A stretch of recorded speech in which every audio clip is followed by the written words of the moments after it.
সকাল বন্ধুরা, আমি সুতোপাল লাড্ডু গোপাল লাইফস্টাইল চ্যানেলে আপনাদের সবাইকে স্বাগত জানাই। আজকে সম্পূর্ণ নতুন একটি ব্লগ। অরণ্য ষষ্ঠী বা জামাই ষষ্ঠীর পূজাবিধি আমি বাড়িতে পুরোহিত ছাড়া কীভাবে করলাম সেই পূজাবিধি আমি আপনাদের সামনে শেয়ার করলাম। অরণ্য ষষ্ঠী বা জামাই ষষ্ঠী মূলত একই পূজাবিধি। জ্যৈষ্ঠ মাসের শুক্লপক্ষের ষষ্ঠী তিথিতে এই ব্রত পালন করা হয়। ষষ্ঠী দেবীর পূজা করা হয়, যা মূলত তেল, হলুদ, দই, ঘট, বটের ডাল ইত্যাদি উপকরণ ব্যবহার করা হয়।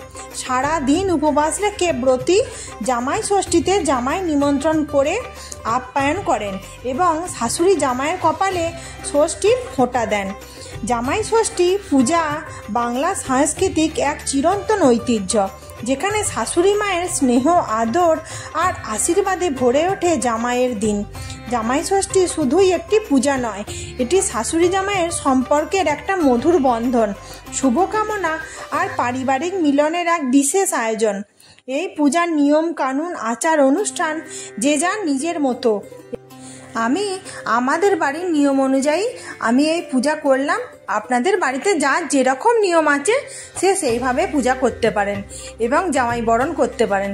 আজ আমি অরণ্য ষষ্ঠীর পূজা করব বলে সমস্ত ফুল সুন্দর করে তুলে নিয়েছি, আর কিছুটা গাছের ফুলও ছিল, আর কেনা ফুল খুবই অল্প, একটি রজনীগন্ধার মালা, বেশি কিছু ছিল না। তো ওর মধ্যে একটু অগরু, একটু চন্দনের গুঁড়ো, একটু গঙ্গা জল দিয়ে ফুলগুলিকে শুদ্ধিকরণ করে নিলাম। নম পুষ্পে পুষ্পে মহাপুষ্পে সুপুষ্পে পুষ্প সম্ভবে পুষ্প চয়বকি নেহং ফট স্বাহা, এই বলে ফুলগুলিকে আমি শুদ্ধিকরণ করে নিলাম। আর আমি আগেই জায়গাটা মুছে নিয়েছিলাম আর আলপনা দিয়েও রেখেছিলাম।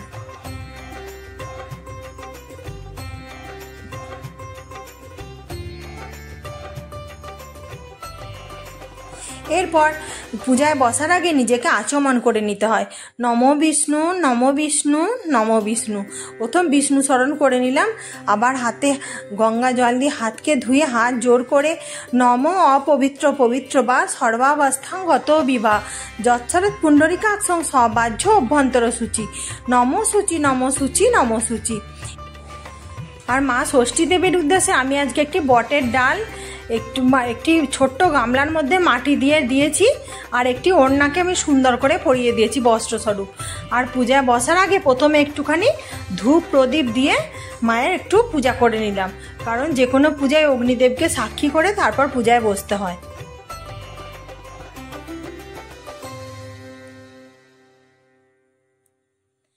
এরপরে ঘট বসাবো মায়ের, মঙ্গল ঘট, তার জন্য একটু গঙ্গা মাটি দিলাম। আমি আগে থেকে আলপনা দিয়ে রেখেছিলাম, গঙ্গা মাটি দিলাম আর একটু গঙ্গা জল দিয়ে দিলাম, যেহেতু আমার মাটিটা খুব শুকনো থাকে। গঙ্গা জল দিয়ে দিলাম আর একটু সিঁদুর দিলাম আর একটু হলুদ দিলাম। আজকের দিনে হলুদের ব্যবহার অবশ্যই করতে হয়। সুন্দর করে একটু হলুদ দিয়ে দিলাম আর একটি দূর্বা দিলাম, 3টি দূর্বা দিলাম আর একটু ফুল চারিদিক থেকে ছড়িয়ে দিলাম।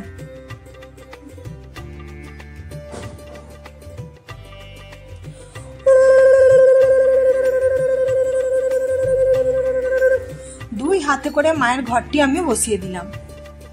এরপর ঘটে মঙ্গলদ্রব্য একটি কাঁচা টাকা দিলাম আর একটি সুপারি দিলাম, একটি কাঁচা হলুদ দিলাম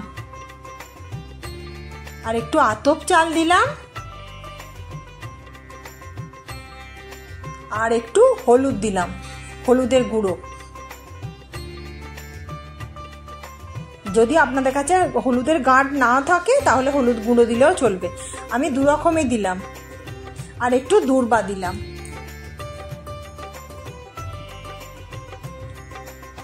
আর একটু ফুল আমি উপর থেকে দিয়ে দিলাম। এরপরে একটি 5 পাতা বিশিষ্ট আমি আম শকা দিলাম, আর আম শকার অগ্রভাগে মধ্যভাগে আমি তেল সিঁদুরের ফোঁটা দিয়ে নিয়েছিলাম। আর একটি ছোট্ট পান পাতা দিলাম আর একটি অশ্বত্থ পাতা দিলাম উপর থেকে তেল সিঁদুরের ফোঁটা দিয়ে। আর উপর থেকে আজকে একটি সশিস ডাব দিলাম।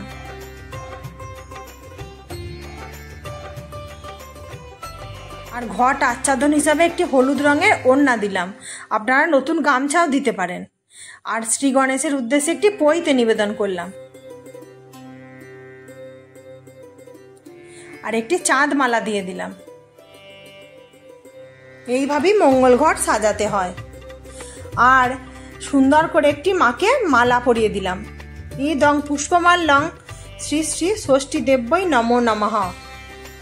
আর মায়ের মঙ্গল সামগ্রী আলতা, সিঁদুর, শাঁখা, নোয়া, পলা মায়ের এক পাশে রেখে দিলাম। আর মাকে একটি মৌলি সুতো আমি পরিয়ে দিলাম, যেহেতু আজকে বটগাছকে মায়ের মা হিসেবে পুজো করছি তার জন্য। আর এর মধ্যে আমার দুটি সন্তান আমি দুটি সুতো, হলুদ আর সরিষার তেল দিয়ে মাখিয়ে আমি রেখেছি। আর আজকের দিনে এটা আমার কাছে গামলা ছিল না, একটা গামলার মধ্যে শুদ্ধ জল দিতে হয়। জল দিয়ে তার মধ্যে একটু ফুল দিয়ে দিতে হয়। আর এই জলের মধ্যে আমি অগরু আগে থেকেই দিয়ে রেখেছিলাম। একটু ফুল দিয়ে সাজিয়ে নিলাম। এরপরে একটি তাল পাতার পাখা দিতে হয়। পাখার মধ্যে 5টি তেল সিঁদুরের ফোঁটা, 5টি হলুদের ফোঁটা দিয়ে দিলাম। আর 6টি অশ্বত্থ পাতা, 6টি বট পাতা, আর দুবার আমি বাঞ্চ একটু আমার কাছে যতটুকু ছিল দিয়েছি।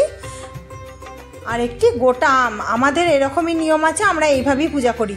আপনাদের বাড়িতে যেরকম নিয়ম থাকবে সেরকমভাবে আপনারা পূজা করতে পারেন। আর এটিকে বলা হয় ষাট। ষাটটিকে মায়ের বাঁ দিকে রেখে দিতে হয়। এরপর আমি জল শঙ্খ প্রস্তুত করে নিচ্ছি। আমি সিঁদুরের ফোঁটা দিয়েই নিয়েছিলাম আর চন্দনের ফোঁটাও দিয়ে নিয়েছি। আর একটি লাল ফুল, হলুদ ফুল আর একটি সাদা ফুল সহযোগে শঙ্খের আমি পূজা করে নিলাম।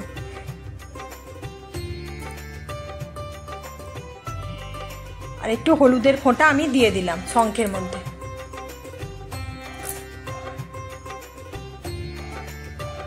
শঙ্খকে মায়ের ডান দিকে রাখলাম। এরপরে আজকে একটি ঝুড়ির মধ্যে 6 রকম ফল মাকে নিবেদন করতে হয়। আমি আম দিয়েছি, কলা দিয়েছি, শসা দিয়েছি, লিচু দিয়েছি, আপেল দিয়েছি। আর আজকের দিনে অবশ্যই তালের শাঁস দিতে হয়। আপনারা যদি পারেন কাঁঠাল দিলেও চলবে। ষষ্ঠী মা যে আমাদের বাড়িতে এসেছেন তার চরণ যুগল ধুয়ে দেওয়ার জন্য হলুদ, গোলাপ জল, অগরু, গঙ্গা জল দিয়ে মায়ের চরণ যুগল ধুয়ে দিলাম। এ তৎপাদ্যাং নম ষষ্ঠী দেব্যই নমো নমঃ। এই বলে চরণ যুগল আমি সুন্দর করে ধুয়ে দিলাম।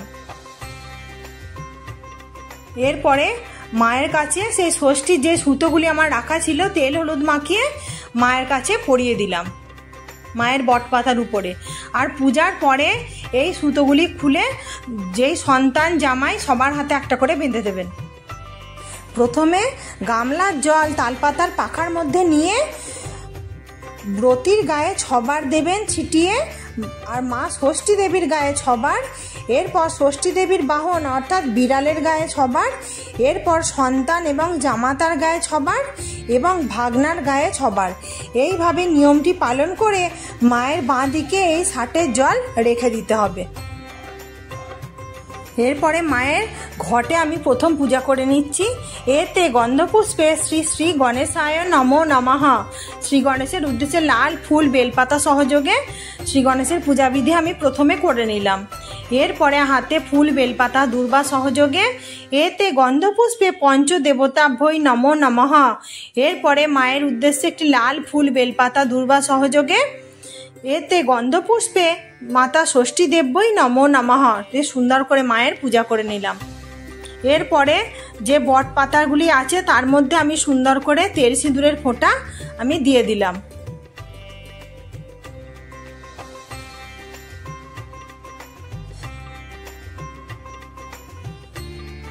এরপর একটু হলুদের ফোঁটা সুন্দর করে দিয়ে দিলাম। যটি পাতা আছে তটি পাতাতে এইটা দিয়ে দিতে হয়।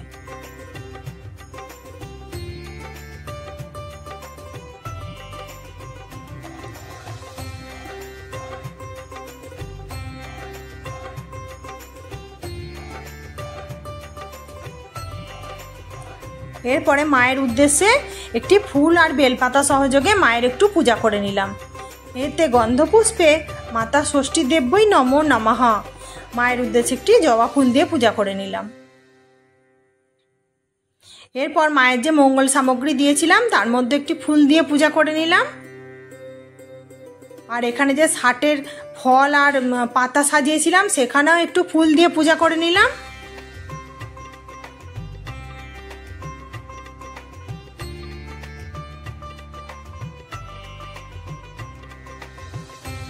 এরপরে যে মায়ের জন্য ঝুড়িতে যে 6টি ফল নিবেদন করা হয়েছে সেখানে একটু ফুল দিয়ে পূজা করে নিলাম। এরপরে হাতে ফুল বেলপাতা নিয়ে স চন্দন পুষ্প বিল্ল পত্রাঞ্জলি ষষ্ঠী দেব্যই নমো নমঃ সুন্দর করে মায়ের চরণে প্রথমবার পুষ্পাঞ্জলি দিয়ে নিলাম।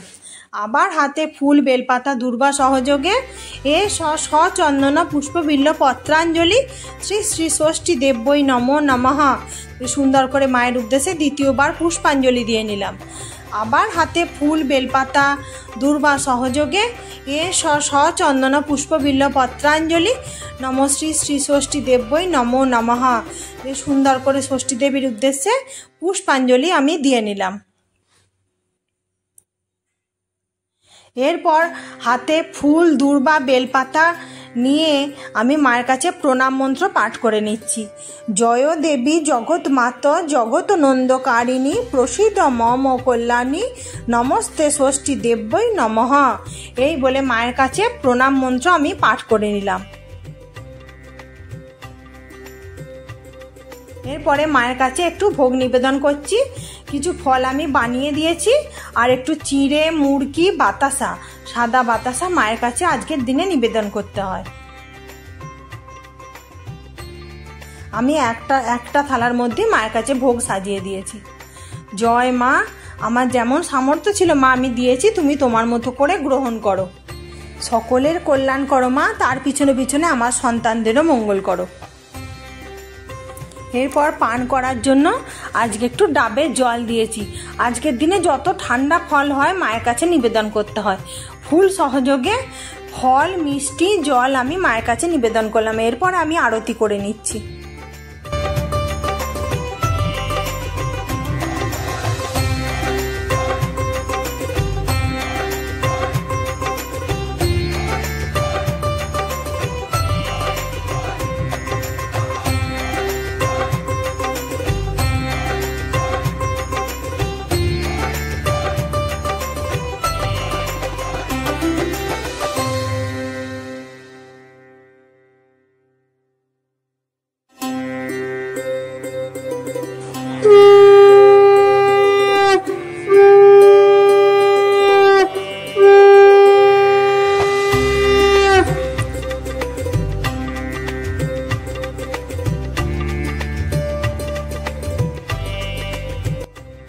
তো বন্ধুরা, এই ছিল আমার অরণ্য ষষ্ঠী বা জামাই ষষ্ঠীর পূজাবিধি। তো আমি যেমনভাবে করলাম, আপনাদের যদি কিছু ভালো লেগে থাকে, আমার সঙ্গে যদি নিয়মে মিলে থাকে, তাহলে আপনারাও বাড়িতে পুরোহিত ছাড়া নিজেরাই এভাবে পূজা করতে পারেন। আজকে যেখান থেকে আমার বন্ধুরা দেখছেন, যদি নতুন বন্ধু হয়ে থাকেন আমার চ্যানেলটি সাবস্ক্রাইব করে আরও ভালো ভালো ভিডিও পাওয়ার জন্য আমার চ্যানেলটি সাবস্ক্রাইব করে আমার পাশে বন্ধু হয়ে থাকবেন। আর আমার যেই বন্ধুরা রোজের পূজা দেখেন তাদেরকে অসংখ্য অসংখ্য ধন্যবাদ আমার পাশে এভাবে বন্ধু হয়ে থাকার জন্য। আর লাইক কমেন্ট করবেন কিছু যদি ভালো লাগে, আর প্রচুর প্রচুর বন্ধুদের মাঝে শেয়ার করে দেবেন, তাহলে আপনাদের মতো আরও অনেক অনেক বন্ধু আমার পূজা দেখে উপকৃত হতে পারেন। তো আজকের মতো আসি বন্ধুরা, আবার দেখা হবে নেক্সট একটা ভালো ব্লগে। ততক্ষণ পর্যন্ত আশা করি সবাই সুস্থ থাকবেন, ভালো থাকবেন। মা ষষ্ঠী সকলের মঙ্গল করুক।